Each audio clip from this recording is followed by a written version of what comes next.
Hey guys, how are you doing? Today I bring a story where the protagonist is not vegan. If you let him, the guy eats all the meat that falls on his plate. He is a monster hunter, and the duty of a hunter is to eliminate all demons. But the guy ends up falling in love with Tails, and decided not to eliminate a dragon girl. Because of her, he would be willing to fight against everyone in the guild. The dude was really in love with Tails. This story here is very funny. A real subscriber already leaves a like and a comment at the beginning of the video, and the bold subscribers also leave a hype. Thank you very much everyone, and let's keep going strong toward the goal of 200,000 subscribers. I count on the help of all of you. The story begins by telling that a long time ago, a girl got a magic lamp. The genie of the lamp would have granted her 3 wishes, and as soon as the wishes were granted, the genie would gain freedom. The girl asked if she could really choose any kind of thing, and the genie said that the only thing she couldn't ask for was for him to give her more wishes. The girl had understood everything. First, she wished to have an immortal life without aging, and the second wish was to gain many riches. "You're a very determined girl," said the genie of the lamp, and if he granted her one more wish, he would gain freedom. The girl made an evil face, and then she wished that every time her last wish was fulfilled, a new magic lamp would be created for her.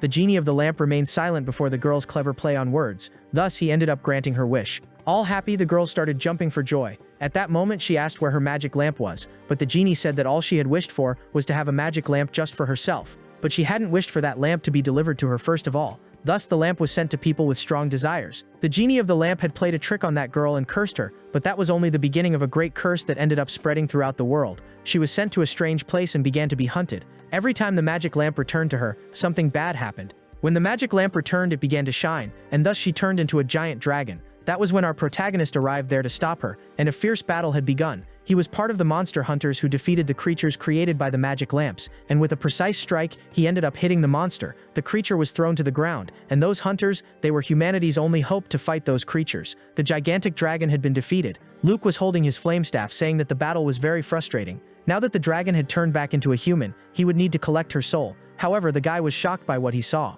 The girl who had turned into a dragon had a very cute tail, and it wasn't just any tail. No, Luke kept saying. The guy was such a shameless one. He was more shameless than a premium subscriber. You know the premium subscriber I'm talking about, right? The dude here was at that level. It was already night, and then the girl had finally woken up. She wasn't understanding anything, and she even started yawning. However, she ended up hearing something behind her, and when she turned around, she got a huge scare. She had a huge tail, and after touching her own tail, she realized it was soft and fluffy, but she wasn't understanding how that had ended up there on top of the tree. Our protagonist said that it was a permanent effect of demonification.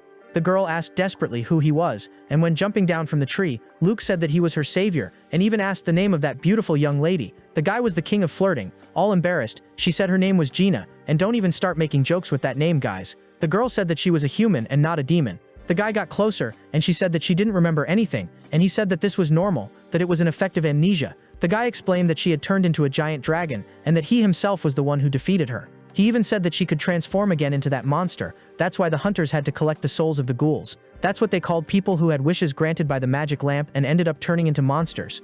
If someone is finding the beginning of this story a bit confusing, don't worry, because everything will be explained later, and it'll be easy to understand. The girl didn't remember any magic lamp, much less turning into a dragon. She was thinking that he would kill her. Calm down, girl. If I wanted to kill you, I would have done that before you woke up. In fact, there was something very important he wanted to say. The guy pulled out a rose from who knows where, and all romantic, said that he would like to date her. Of course, Gina blushed with embarrassment, and the premium subscriber there said that it was love at first sight. She had stolen his heart. The girl was very embarrassed, and he wouldn't stop giving compliments. She was about to refuse that love confession, but then she realized the reason for his sudden love. The guy was shameless and was in love with her tail. He admitted that yes, her tail was simply fascinating. It had the perfect size and texture. The base was plump and the tip was thin, exactly the way he liked it. All emotional. The boy said he had never seen such a magnificent tail. She tried to hide her tail and got all embarrassed. Then Luke said that it wasn't just a weird taste of his, and that it was very normal. Ah man, I'm sorry to say it, but that's not normal. He even tried to give some explanations of how that wasn't strange. He even said that he was going to prove his love for her, and I won't even tell in detail what the guy was planning to do, guys, to prevent him from doing something shameful. Gina said that she believed he truly loved her. Then, could you lend me a dagger please before I give my answer? And he was already handing her that dagger. Then the girl prepared to cut off her own tail, saying that she preferred that rather than dating him. Yeah guys, there's nothing left for the poor dude. The guy still said that she was only alive because he had allowed it. Then he went there and held her arm. The guy was really in love, but she said she didn't care. Then he promised housing, food, money, safety, and everything else just to be able to stay with her. Besides, since she had turned into a demon, she would be hunted by the guild hunters. And besides protecting her, he would also help her recover her memories. He would love her with all his heart. Yeah, sure, said that shameless guy. The girl ended up dropping the dagger and then hit his face with her tail. She couldn't believe that a guy could be as shameless as him, but since she was alone in that place, she decided to consider his proposal. Luke was silent, and Gina asked if he had nothing to say. Then she realized that he was super happy. He had liked being hit by her tail and asked if she could do it again. My god guys, you have no idea how embarrassed I am to narrate this. This guy here never stopped surprising us. The next day, the sun was already rising. First, they needed to solve the problem with her tail. Even though that tail was beautiful, it couldn't be seen by other people. And Luke even got angry, saying that this world was too problematic for having to hide something so beautiful. But he had come up with a perfect plan. Later that same day, they ended up arriving at the city of West.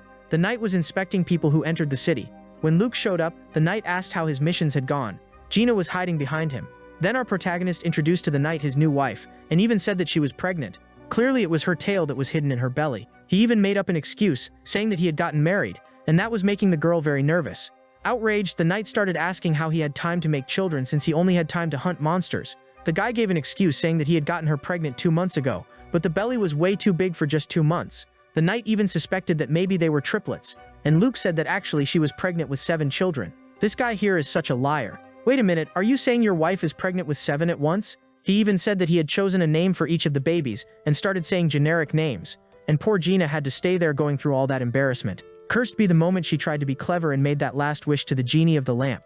Since the hunter Luke was famous, the knight didn't even need to inspect his wife and just let them enter the city right away. At that moment, Gina realized that her new boyfriend was too influential, and he used that to try to make her fall in love, saying that he was the greatest monster slayer. But she joked, saying that he must also be the biggest shameless guy in the guild. The girl admired him. Although he was a premium subscriber, he hadn't done anything inappropriate with her while she was unconscious. He simply stayed up in the tree waiting for her to wake up, so maybe she should trust his love. Before entering the city, the knight welcomed them, and to help with the act, she decided to play along and said to her dear husband that they should return home soon. But from afar, a woman asked, "Who is that girl?" and ran toward Luke, saying that he belonged to her. Gina looked at that girl and noticed she seemed to be a witch. Wait, is she talking to Luke and calling him dear? Oh girl, are you really going to believe that this guy is an honorable man? While jumping, she said that she missed Master Luke very much, but he answered that he had left the city yesterday afternoon. All romantic, she asked if he would like to have dinner first or take a bath, or maybe he wanted something else. Don't get any wrong ideas, you filthy boy. She was asking if maybe he wanted to pay the rent. Do you only think about money, you stingy witch? And he even pushed her away, telling the girl to back off. But he warned that he had paid the rent just yesterday, but the witch keeps pretending not to understand, saying that he could pay again. Deep down, Gina was furious, asking if he had a mistress, but then she put on a happy face, asking if he wasn't going to fight everyone to protect her. The witch went over there and asked who that short girl was, saying she had never seen her before. Next, she noticed that Gina had a huge belly and asked, "Whose children are those?" The knight was there watching everything comfortably, and said that the children were Luke's and that there were 7 in total. The witch almost fell backward, saying that he had used all her money to support another woman. "Where did I use your money, you seaweed head?" She asked if he was really the father. And if that was true, she would have to charge the rent 9 times since 9 people would be living in his house. Some time passed, and they went to the house that our hero had rented. The guy explained that the witch's name was Zola, and she was the strongest alchemist in West. He also told Gina that he only had business relations with that greedy alchemist. And Zola kept trying to provoke Gina by showing off in front of Luke, but that made the guy angry, saying that she didn't even have a tail. It seems that's the most important thing for Luke, guys. All that arguing made Gina uncomfortable. Then they explained everything to the witch and revealed that she wasn't pregnant at all. And Zola immediately offered an option, saying she could make an invisibility potion. He would just need to pay a small fee of 998 coins to get that potion. But Luke warned Gina not to fall for that greedy alchemist's talk. He also said that there was a huge side effect from making her tail invisible, and the side effect was that he wouldn't be able to see the most beautiful part of her body. My god in heaven, guys. So he demanded that the alchemist make a potion that only he could see Gina's tail. The witch screamed, saying that it was very difficult, even though she was the strongest alchemist in the city of West. Since she loved money, he threw a bag full of gold coins, saying he would pay half up front. He also said that if it worked, he would pay double, and that motivated Zola to make the potion. She even shouted that she was going to light the cauldron right away to create the remedy. However, she said that one essential herb for that potion was missing. That herb couldn't be bought, as it was known as the ghost spirit grass. She said where it was located, and since it was in a monster-filled region, no one dared to go there. No problem, just tell me how many flowers you need. That guy was motivated. Then Zola said that he should try to bring as many flowers as he could, and he immediately set off toward the swamp. Before leaving, Gina ended up calling for him. The girl was a little shy but ended up wishing him a good trip, and even said that she hoped he would return safely. The guy didn't expect to hear that from her, and even mentioned that now they really seemed like a couple in love. Later, he arrived at the murky swamp. It was relatively easy to find those flowers, and back at Gina's house she said that she would like to ask Zola a question. Our hero was determined to collect as many as possible, and when he was about to touch the plant, he heard a noise. Gina asked the alchemist what it meant to be a monster hunter, and at that moment a gigantic creature appeared in front of Luke. The alchemist explained that ghouls were beings who had once succumbed to their own desires, and when they were defeated they returned to being human again. However, they repeated the same mistake of giving in to desire. They turned into those monsters because of the curse of the magic lamp. She also explained that when the ghouls were killed, something terrible happened. Diseases and infectious plagues spread throughout the entire region. Those diseases caused death and despair. It was basically a vicious cycle. Those ghouls shouldn't live, but they also shouldn't die. That's why the Hunter organization was created. They could store the souls of ghouls in lamps, and they did that to prevent the entire curse. Upon hearing that story, Gina became very worried, and the alchemist started teasing, saying that she was very worried about her husband. Meanwhile, our guy was there battling the monster. She also said that Luke was extremely powerful and that Gina shouldn't worry because he wouldn't be defeated easily. He was the third strongest destroyer of light in the world. After defeating the monster, a girl appeared, returning to her original form. He approached to collect her soul, and I can even imagine he might have checked whether she had a tail or not. But then he sensed something hidden in that mist. Then he heard a girl's voice saying, "Find him very interesting." She appeared clapping her hands and said that he lived up to the name of Luke, the Light Hunter, and since she didn't like small talk, the girl went straight to the point. She asked if she could keep that girl lying on the ground. He suspected that she was part of the organization formed by ghouls, who helped newly transformed ones. The girl introduced herself as Karina, and said that she was the president of the Fire Corporation. Luke's suspicions had been confirmed, and she really was a ghoul. He even said that he had heard of this before, of ghouls helping each other, but according to her, everything he knew about the Fire Corporation was wrong. According to Karina, they not only saved people, but also provided housing and work, and ensured proper training so that they wouldn't turn into monsters again. Even with that explanation, Luke refused to hand over that girl. The guy still said that he would never stop eliminating a monster. Besides being a liar, that guy was also very fake. He knew she had accomplices in the forest, and they were already there, ready to strike him from behind. But Karina said she didn't want to act violently against him, and even asked if by any chance he knew what the chances were of ghouls turning into monsters again. Since he didn't know the answer, the girl said she would explain it to him. "The chance is 50%, said Karina. But when they joined the Fire Corporation, that chance dropped to less than 25%. That's why she ended up inviting him to join too, since they actually helped the ghouls. But the guy said he wouldn't fall for her smooth talk. And holding the lantern, he said that the only fate for a sinner was to be completely consumed. A hunter should never show mercy to any demon. At that moment, the girl held back laughter, then started laughing out loud, saying that he was very fake and a liar. She said that he must be very eager to get home and touch a soft tail. Karina smiled and even said that she knew very well that the lovely Miss Gina was waiting for him. At that moment, the guy dropped the lantern and appeared behind her, asking how she knew that. At that moment, not even a needle could pass through Karina. I think not even a Wi-Fi signal could pass. But she knew she couldn't be killed, as that would bring consequences to the people of that region. Since people who turned into monsters kept monster traits, she knew that Gina would be hunted. Unfortunately, that was the side effect of the ghouls. Her side effect was gaining those demonic eyes, and she explained that she could see someone's past within the last 72 hours. That's how she discovered that he had saved a ghoul since he liked tails so much. Karina's companions went there to rescue the purple-haired girl who was lying on the ground. He didn't want to be exposed, so he let the guys take away the girl who had been defeated. But before leaving, Karina said she had a better proposal for him. She wanted the guy to join the Fire Corporation so they could save other victims of the magic lamps. The girl knew he had empathy, but he denied it, saying that he wanted all monsters to be eliminated. And with a proud look, she said that there was something that would make him change his mind. Since Karina had seen his past, she knew that he loved tails, and so she ended up lifting her shirt to show that she also had a little tail. And when the shameless guy looked at the blue tail, he saw that it was quite small. She knew that was his weakness, and that's why she thought she could convince him to help her. But the guy was serious. "Are you mocking me by showing me that tiny little tail?" She wagged her tail from side to side, saying that soon he would feel in love. "In love, my foot, I only like huge tails. Sorry, Luke, but that sounded a little weird." He explained that there were many types of tails, just like there were many types of melons. There were small tails like those of rabbits, big and furry like those of foxes, and also thin and long ones like those of succubi. He really liked the big ones. Poor Karina was upset, and he said that if he compared her tail to melons, hers would be a flat and shriveled one. I confess that this was the biggest humiliation I've ever seen in any story. I don't even know if I should laugh or cry out of pity for her. He even said she looked more like an old tin can. Quickly she covered her tail and said she didn't care whether he liked her or not, but that she would take that girl away and would also wait for Miss Gina. And she also said that Gina would only be safe with the Fire Corporation. And before he left, the girl said she wouldn't give up on him, and that the corporation would always have its doors open. The poor girl was inviting him with all her heart, and it even seemed that she liked Luke. She sincerely hoped that he would stand before her someday. Thus he ended up returning home. Gina tried the new potion, and she was happy because it had worked. And the best part was that Luke could still see her tail because of the pill he had taken. Zola really was the best alchemist in the city, and was selling those potions for a high price. The guy went crazy, wondering how she had the courage to set such a high price, but it was a price he would pay if he wanted access to those potions. The alchemist also tried to sell some clothes, saying that Gina couldn't keep walking around in those old rags. But the clothes she presented were, let's say, a bit too revealing. That's why she said she would go out to the city later to buy clothes downtown. But one of the dangers was that she couldn't control her tail properly, and kept hitting everything around. The only solution, Luke kept saying, was for her to pretend she was pregnant. But Gina refused, saying that was way too embarrassing. He then had another plan, but of course she felt a bad premonition about that plan of his. 5 minutes later, they went to the city center. People were staring at that couple. That's because she was walking down the street, sighing loudly, not to say something else. Just by looking at the scene you could imagine what it looked like, just a couple in love. Very much in love actually. Anyone watching could only see a girl wearing provocative clothes and a man with a mischievous face. But in reality she was very embarrassed about what was happening. He was holding her tail so it wouldn't hit the goods, but he was holding it tightly, and it tickled because it was very sensitive. And since she had to try to hide the tickling, she kept sighing loudly.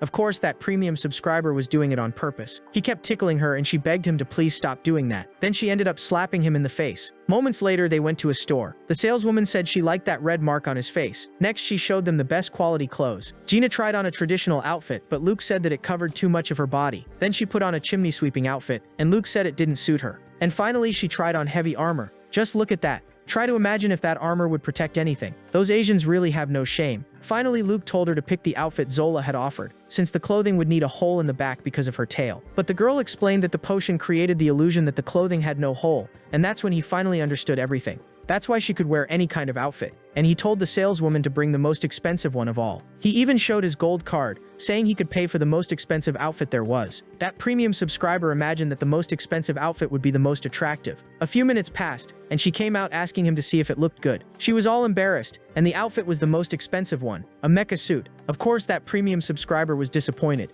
He told her to take that off immediately. Take that metal suit off, girl. A few minutes passed, and she appeared again, asking if this time he liked it. The guy turned around and fell in love. She was wearing a classic medieval fantasy dress. All embarrassed, she asked if it suited her, but the guy asked her to turn around so he could see her tail. Then the saleswoman said there was a free cape included.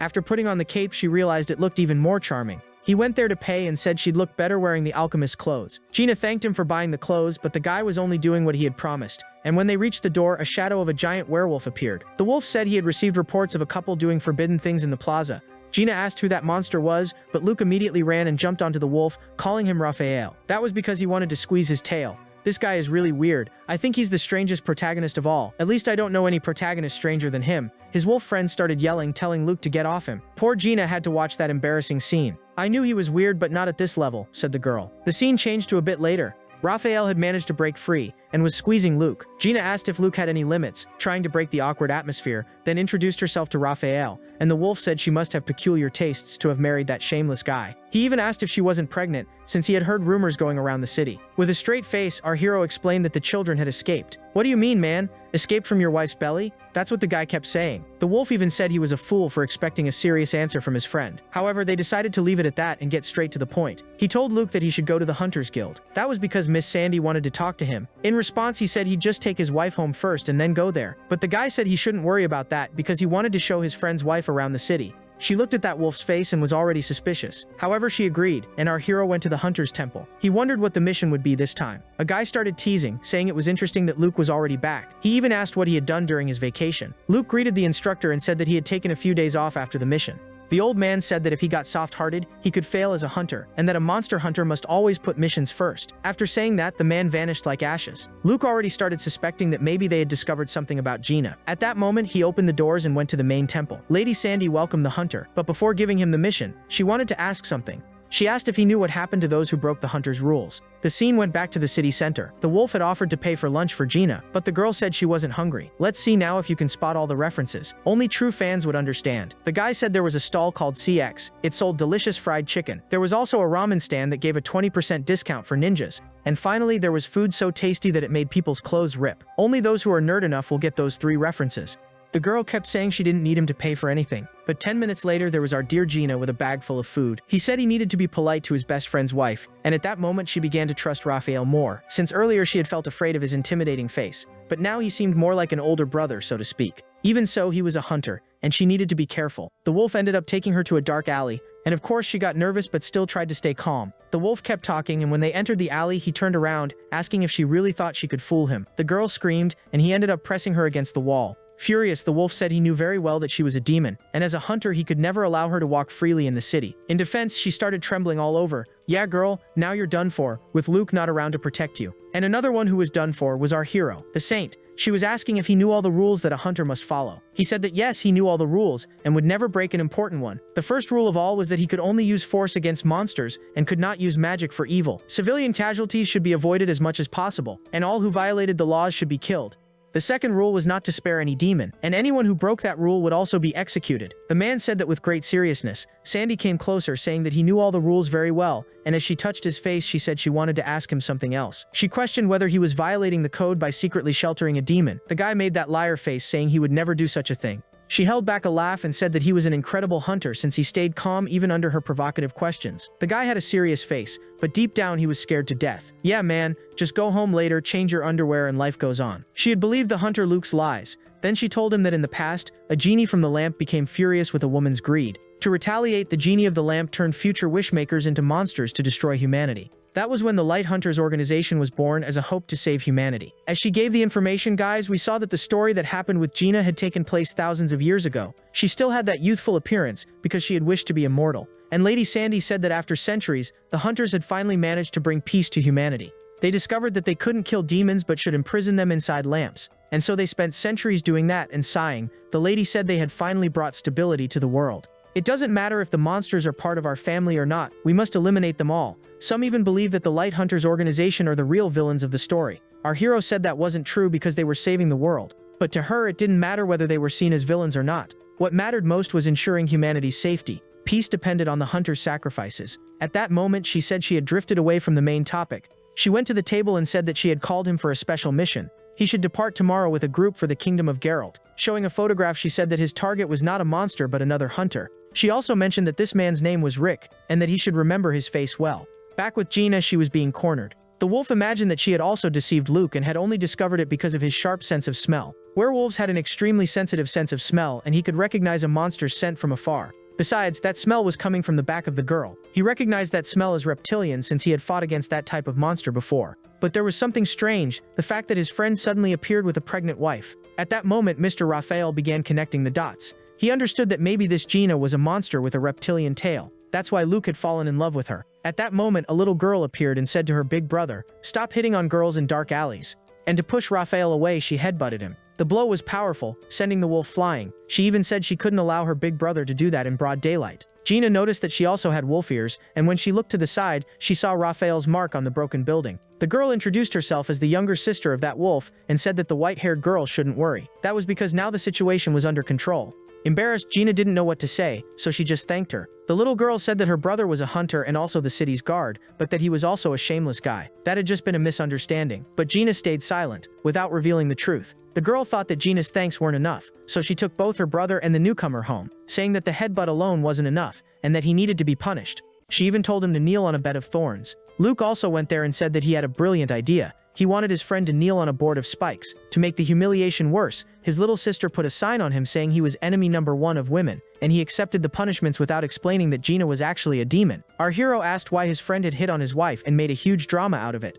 He knew that Raphael had discovered that Gina was a demon, but he kept pretending. The girl, on the other hand, tried to tell the fairy, Raphael's sister, that the wolf hadn't done anything wrong. She even said he was just asking for information, but of course the fairy didn't believe that since she knew Raphael's record very well, and still said she wouldn't forgive him until he knelt on a cactus. A few minutes passed, and now that things were calmer, she introduced herself as Fairy, Raphael's younger sister. The little girl was apologizing to Gina, but our tall girl said that she shouldn't apologize. She didn't like that werewolves had a bad reputation, so she was trying to fix everything. Female werewolves were born with wolf ears and furry tails. Male ones were born with bodies covered in fur. That's why humans thought they were demons and even discriminated against them. Raphael said that was why his little sister cared so much about their reputation. It was very important to her that they didn't cause trouble for humans, as that could create more prejudice. But the girl got angry, asking her brother if she had given him permission to speak. Both of them were wagging their tails, but no one could see Gina's tail because it was invisible. All sweet, the girl told the fairy not to worry because she didn't think badly of wolves, and as a reward, the fairy promised to prepare a delicious lunch. She turned a little sad, saying it was very important for everyone to like her,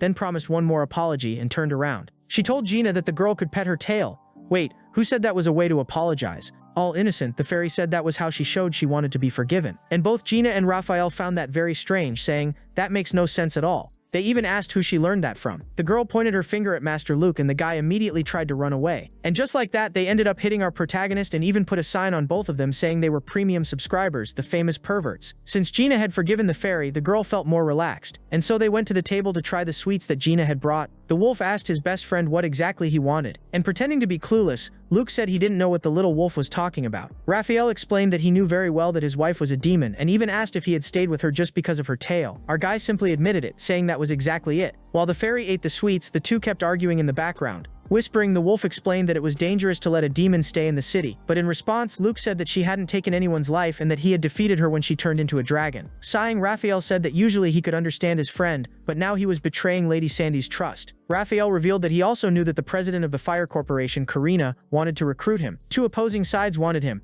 and Raphael asked which side he belonged to, if he was a hero or a villain. The author of this story is really sneaky, huh guys? The man really puts effort into these scenes. Laughing, our hero said that there's no such thing as hero or villain. Life doesn't have to be black or white, and he said that to Raphael. He also admitted that he was on his own side and did whatever he wanted. He even promised that he would make Gina the happiest girl in the world. And of course, Raphael got angry. However, he assured his wolf friend that he wouldn't let Gina turn into a demon again. If that ever happened to the girl, he would take full responsibility. He even put his hand on his head and said that if necessary, he would seal her soul inside the lamp. Raphael became serious at Luke's words. He even said it was fine as long as it didn't bring him any trouble. At that moment, Gina appeared calling him to eat. She also said that the fairy had cooked a delicious meal. The guy was already drooling, and the wolf told that shameless man to stop making that face. But the girl appeared and hit her brother on the head with a spoon, telling him to stop picking on others. So cute. She said she had cooked especially for Master Luke, but since there was a lot of food left, she would make an exception and let her brother eat. The guy started crying, saying that his sister was very kind, and so everyone ate together. The scene changed to the next morning. Raphael was happy since his sister had forgiven him. Our protagonist was annoyed because he had to bring the wolf along on the mission. He even told Raphael to stop laughing like an idiot. And he also said he wouldn't tolerate the wolf's stupid jokes just because he had brought his wife along. The wolf said he let Gina come with them because he was afraid she might turn into a demon and destroy the city. And he kept saying that if she posed any threat, he would defeat her. But of course, our protagonist got mad and started defending his wife. Then Raphael asked about the mission details. Luke explained that they were looking for a hunter who had disappeared, named Rick. If he had betrayed the guild, they were to eliminate him. But if something had happened to the guy, they were to rescue him, so it was important to find out if he had broken any rules. He had already been missing for a few days, and they would have to go to another kingdom to look for clues. They would ask for help from the current king of Geralt. That was the gluttonous King Grattel. This king was known for his bravery in repelling an invading army. And so they arrived at the kingdom. Luke and his group appeared before the king, and when they saw the fat king's appearance, they were shocked. The man was extremely fat and even ordered the hunters to leave. Hey Raphael, did he tell us to leave because you were thinking about how egg-shaped he looks? But the wolf said he didn't think that at all. The king shouted that he could hear everything the hunters were whispering. Then he grabbed another piece of chicken and said he hated hunters because they were very rude. Gina tried to intervene, asking for clues about the missing hunter Rick. However, the greasy fat man said he wouldn't help the hunters because they were awful. He even talked about a nun dressed in black who had said something unforgivable to him. She had been invited to a banquet but interrupted the king, saying that he shouldn't eat so much. Shouting, he said that he didn't even eat that much. Only 3 meals a day and each meal lasts 8 hours. 3 by 8, 24. That means you eat all the time, said the narrator. The man's telling the truth, right guys? He only eats 3 times a day, just as recommended. And to make it worse, that saint had dragged him off, saying she would run a test to see if he wasn't a demon. Because according to the saint, only a demon could eat that much. The fat king said he went almost 5 whole minutes without eating because of the test and nearly died of hunger.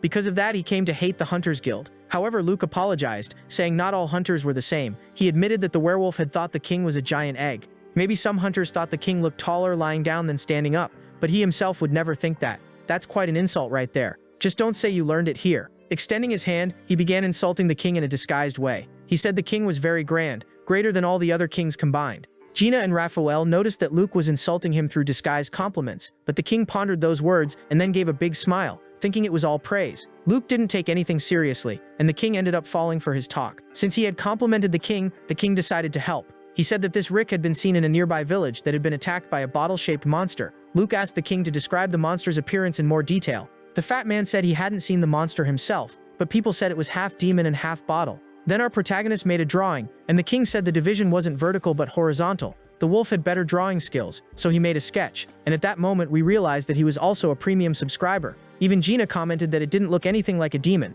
The girl took the notebook and tried to draw it herself, but then she ended up drawing an upside-down bottle, and the monster's head looked like the fat king's egg-shaped one. Feeling offended, the king asked if she had done that on purpose. The wolf asked if there was any other clue that could help them find the hunter and whether he had been devoured by the monster. At that moment, beautiful women appeared to serve the king. When I tell you that the author of this story is a premium subscriber, you guys doubt it, right? The king explained that the monster had been found in a village where a fisherman once brought a 4-colored fish. This fish looked delicious, but no one knew how to prepare it, so he asked the fisherman to bring another one, saying he would pay 100,000 gold coins. Luke asked for the location of that fishing village, but the king said there was no point going there because the village had been completely devoured by the bottle monster. The only villager who had escaped died a little later, and that made Gina sad. However, if the group found more 4-colored fish, he would give them a generous reward. Luke kept thinking about the mystery of the missing hunter, and also the bottle monster, and most of all about the fisherman who brought the colorful fish. The only lead he could follow was where the fish had come from. Tricking the king, Luke said he was going to find more fish for his majesty, and to carry out that mission, he needed some kitchen utensils. Of course, the king gave him everything he asked for. Later, Gina asked why he had taken those tools. We could see that it was basically a cleaver, a frying pan, a ladle, and a cutting board. Gina started thinking silly thoughts about those utensils, and our hero said it wasn't what she was thinking. The wolf said that those utensils had been used to prepare the fish, and since he had a sharp sense of smell, he would sniff them to try to find out where the fish came from. And after taking a sniff at the cleaver, he managed to track it. Luke kept telling Gina that Raphael was very talented, and she felt embarrassed for thinking nonsense. Then the wolf told them to stop wasting time and start following the trail. However, our protagonist ended up offering Gina a magic lamp and explained that the lamp was used to imprison the souls of demons, but it also served to repel negative emotions, preventing her from turning into a dragon again.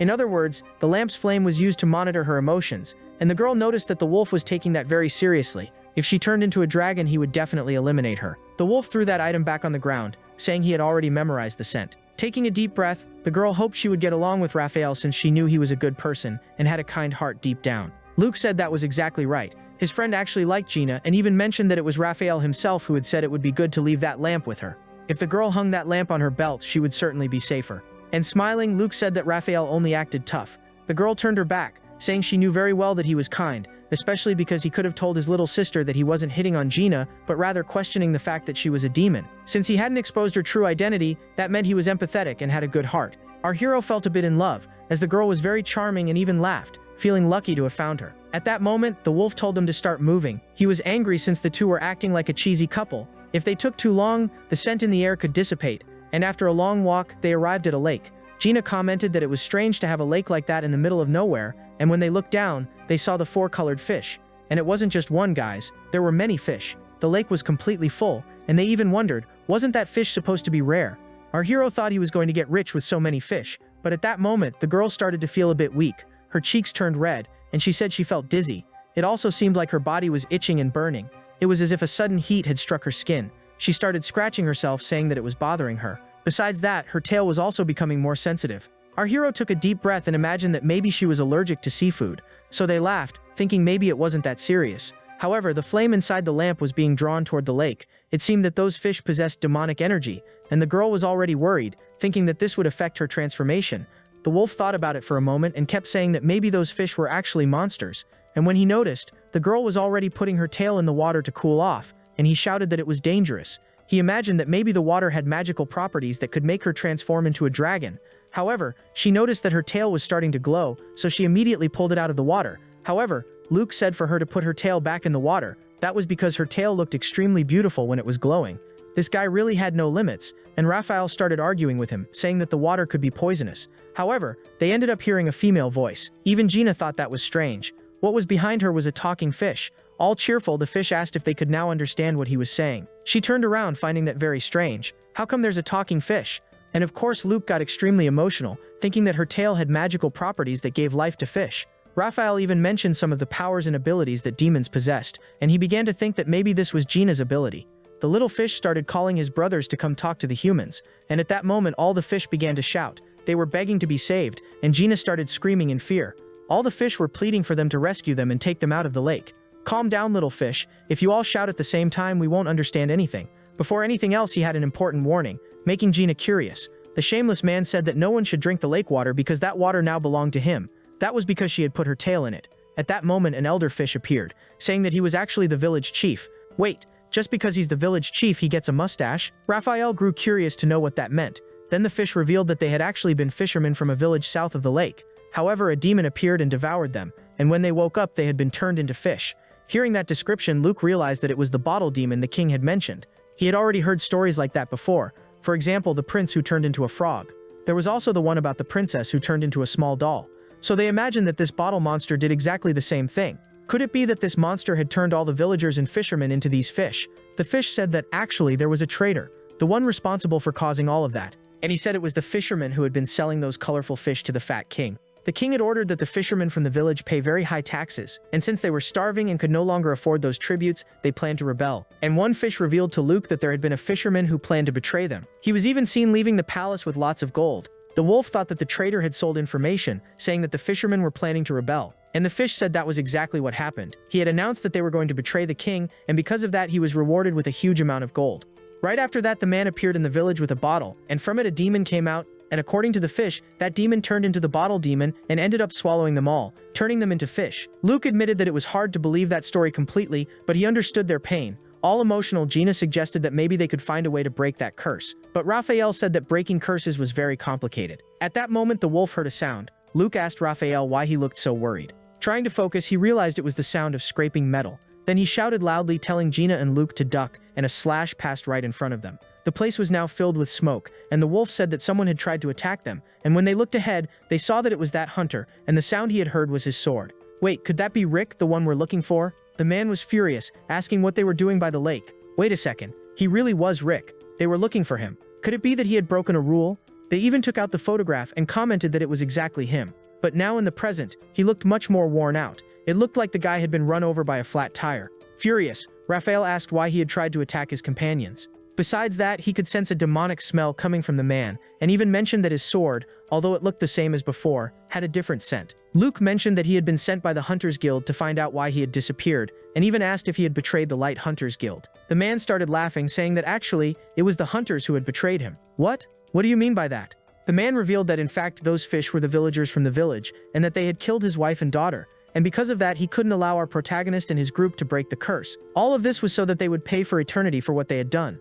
The hero's group grew worried, asking if that was true, but the man was so consumed by revenge that he wasn't making any sense. Raphael mentioned that he didn't even live in the kingdom of Geralt, that he was from the kingdom of West. But the man confirmed the story, saying that when he arrived home, his wife and daughter were no longer alive. He said he would do anything to have them back. However, that was impossible, as they had already passed away. Hearing that, Luke found it very strange, and when he looked at the man, he didn't seem to be lying. Drawing his sword, Rick said he couldn't let them break the curse, and the man said that while preparing a powerful attack, the wolf knew that if the attack hit them, they would suffer serious damage. At that moment, Rick took a deep breath and said he was going to tear that wolf apart. He charged forward to attack, but the wolf also leapt. Raphael knew he couldn't let the swordsman strike his blade 3 times, because that was his technique. With that, he activated his claws and tried to counterattack the swordsman. However, Rick laughed, as he had already prepared his secret technique. It was the pavilion of the sword. Gina screamed in worry for Raphael, but Luke told her to stay calm, because the wolf's skin was very tough. That move from Rick was quite exaggerated, but it hadn't hit directly. The swordsman started complaining, saying that all the hunters had abandoned him, and that since the guild hadn't sent anyone to help, he would take revenge on his own. The man had gone mad from his thirst for vengeance. The wolf said that sword technique was very dangerous, and that it would be risky to get close. Sir Luke, Mr. Raphael, should we run away? The hero said no, that it wouldn't be necessary, because he would handle it himself. He put his hand in his pocket, saying he knew getting close would be too dangerous. That's why he would use a long-range technique, throwing a shuriken. But Rick said that was too easy to block with his sword. In response, Luke said he doubted very much that he could deflect that shuriken, and then threw it toward Rick. The man got angry, saying it was an insult, and that he would slice that shuriken in half. And at that moment, he swung his blade, and when it hit the shuriken, it caused a massive explosion. In fact, that wasn't a shuriken but a bomb, and the man fell defeated on the ground looking like charcoal. Our hero had that smug look, saying that victory always belongs to the smartest. Sorry man, that wasn't a shuriken, it was a bomb. He also revealed that it was Zola, his favorite alchemist, who had made that weapon for him. Besides, that bomb could be controlled with his mana, so he could either intensify or reduce the power of the explosion. He could also control whether the explosion would hurt allies, even joking that it was amazing. Raphael said that Luke always had a trick up his sleeve, and Gina was surprised, saying that invention was anything but normal. Trying to stand up, Rick called him a scoundrel and said he had fought dirty. A real hunter doesn't use such filthy methods. Scratching his head, Luke said that no one cares about pride in a life-or-death battle. Rick asked to be finished off as he had lost the fight and begged for a quick death. After all, he couldn't wait to see his wife again. He stretched out his hand, saying he missed his daughter very much. All he wanted was to talk to his wife again and give his little girl a big hug. Hearing that, Gina teared up, even imagining them having a happy, normal day together. But Luke said he was sorry to ruin his memories, except Rick didn't have a wife nor a daughter. Before coming on that mission, he had thoroughly researched that hunter's life, so that meant his memories were scrambled. The girl was startled, asking if that was true. Of course it's true, he doesn't have any wife. Then the man let out a loud scream. The scene shifted to the city of West. The alchemist was doing some research and shouted that it was very difficult. She was trying to create some potion to restore Gina's memory. She had even received extra money from Luke, but she admitted that it was practically impossible. It would be better if she created some kind of medicine to remember just one thing, and then trigger all the other memories. However, she researched the region where he had found Gina, and no one there knew about this girl. She was very beautiful and had striking features, so it would have been easy for someone to remember her. But that wasn't the case. No one in the region knew of any girl with purple eyes and white hair. In this case, the only clue she had about Gina was that she could transform into a serpent dragon. Another way to find out who she really was and restore her memory was to make her remember what kind of wish she had made to the genie of the lamp, but all of that was far too difficult. That's what Zola kept saying, even commenting that she had a headache. If she could remember the wish she had made back then, that might help her recover her memories. And since it was taking too long to make that potion, she complained that she was losing money. At that moment, someone threw a paper airplane through the window, and it ended up landing right on her desk. It was a request for her to create a potion that would make a man fall in love with the client, and that potion was also supposed to give the person a beautiful tail. She immediately thought that maybe that potion could be useful to get more money out of Luke. However, creating tangible illusions was practically impossible. The tail could look beautiful, but it wouldn't be touchable like Gina's tail. She even commented that the girl's tail was quite peculiar, since it had a texture that resembled slime. Resting her head on the table, she said she wished she had a fluffy tail herself, so she could study it and make that potion. At that moment, someone knocked on the door and it turned out to be the fairy, saying she was worried because her brother hadn't returned yet. Seeing that there was a girl with a very fluffy tail, she ran out, and soon after, the city knight appeared because of a crime, and that's how Zola ended up being arrested, because she had touched the fairy's tail. That was how she finally understood why Luke had never touched the girl. Back at the lake, Gina couldn't believe that man didn't have a family since he had seemed so convincing. My God, what a mess, I don't understand anything. So she concluded that the man was simply crazy, but Raphael said it wasn't like that. Rick's mind had been corrupted by a demon. Gina asked Luke what that meant. Corrupted. Then they explained that hunters could access demons' memories through magic lamps. In fact, that process was quite meticulous because it carried many risks. When they entered the realm of the lamp, they could see many memories, but those memories weren't complete, just fragments.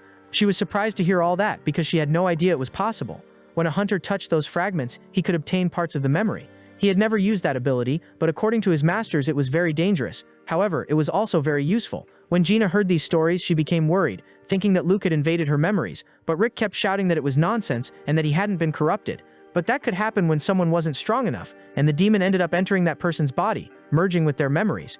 Raphael said it was very sad, but Rick's memory had been completely corrupted. Experiencing the life and memories of others had its consequences, and with that information, Raphael began to deduce everything that had happened. He imagined that the fisherman who was delivering fish to the king was the same one who received a reward for bringing an extra fish.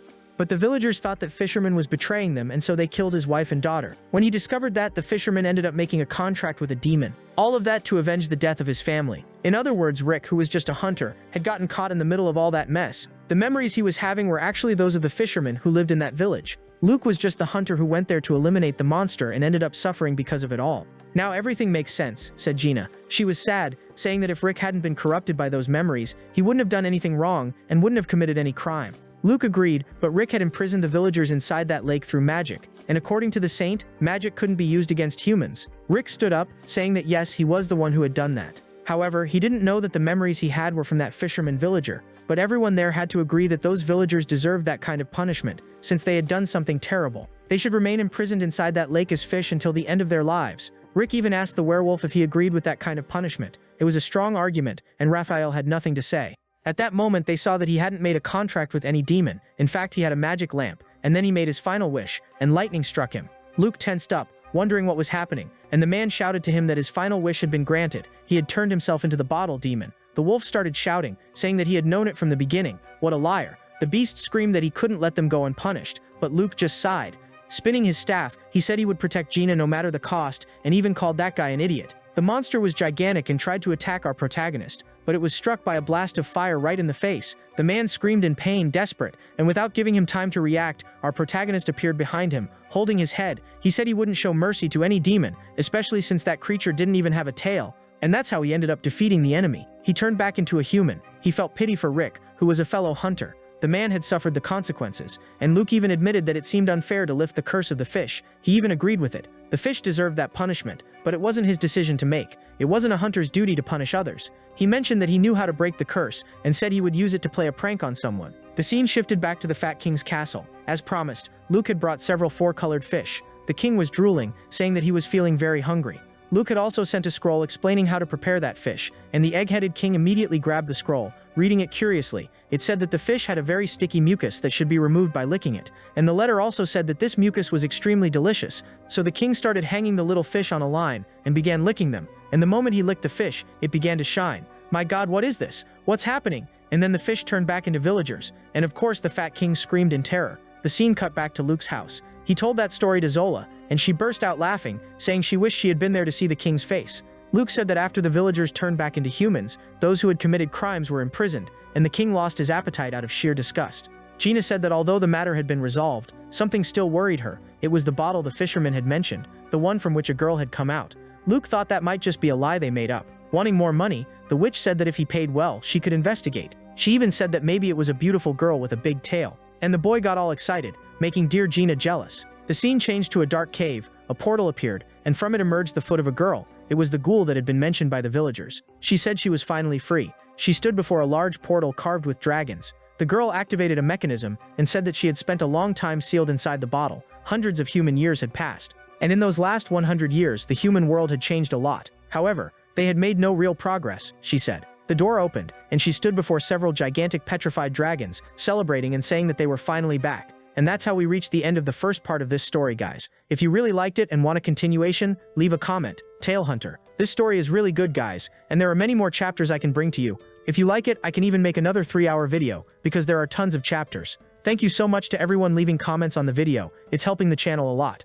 I'll leave 2 videos here in the cards that I'm sure you'll enjoy. So I'll see you there. That's it. Thanks and see you next time, everyone.